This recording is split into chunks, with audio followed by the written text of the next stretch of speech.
আসসালামু আলাইকুম। সবাই কেমন আছেন? আশা করি সবাই ভালো আছেন। আমি আজকে আপনাদের সবার কাছে একটি জরুরি বিষয়ে কথা বলতে এসেছি।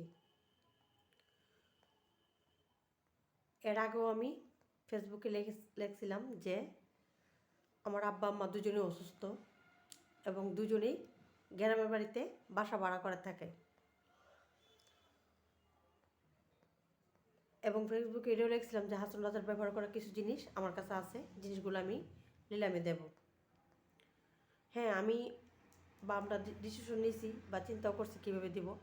তারপর ভাবলাম একবার যে আমি আপনাদের সাথে যারা আছেন হাসন রাজার বংশরা এবং হাসন রাজাকে যারা ভালোবাসেন দেশে এবং দেশের বাইরে, তাদের সাথে একটু কথাটা বলি বা তাদের মতামত আমি একটু নিতে চাচ্ছি যে জিনিসটা আমি কীভাবে নিলামে দিলে বা কেমনে দিলে জিনিসটা আমার ন্যায্য দামটা বা ন্যায্য মূল্যটা আসবে, সেজন্য আমি আপনাদের সাথে এ বিষয়ে একটু কথা বলতে বা আপনাদের মতামতটা জানতে আসছি।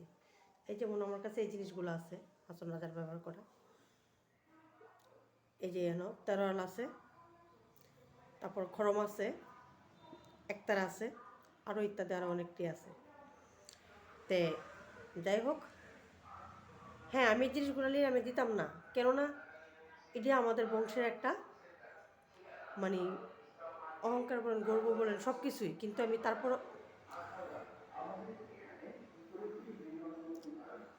আমি জিনিসগুলো নিলাম আমার দিতে হচ্ছে, কেননা আমার বাবা মায়ের শেষ বয়সে এসে যে একটা পরিস্থিতির মধ্যে আছে, আমার মনে হলো যে এছাড়া আমার আর কোনো উপায় নাই। আর একটা বিষয় হলো যে হাসন রাজার ছেলে খান বাহাদুর দেওয়ান গনির রাজা চৌধুরী, তার অনেক সম্পত্তি, তার অনেক সামসিটার তারপর ম্যাপ ইত্যাদি সব কিছুই আছে। কিন্তু এগুলি থাকা সত্ত্বেও আমরা এগুলি কিছুই পাইনি।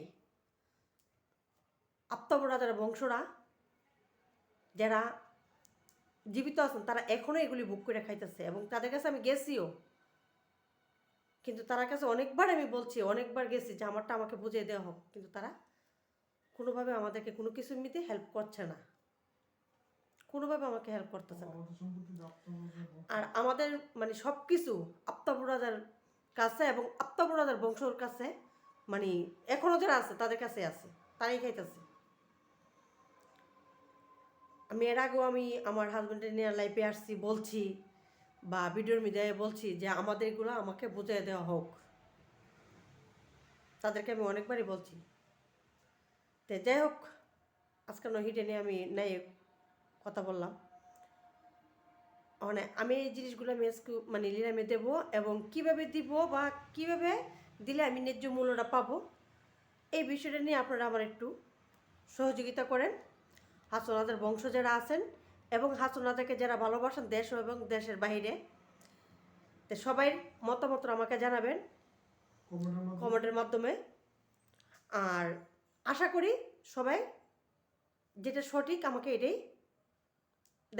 এই রাস্তায় আমাকে দেখাবেন। আপনাদের সফলতা কামনা করছি, আপনাদের জন্য দোয়া রইল।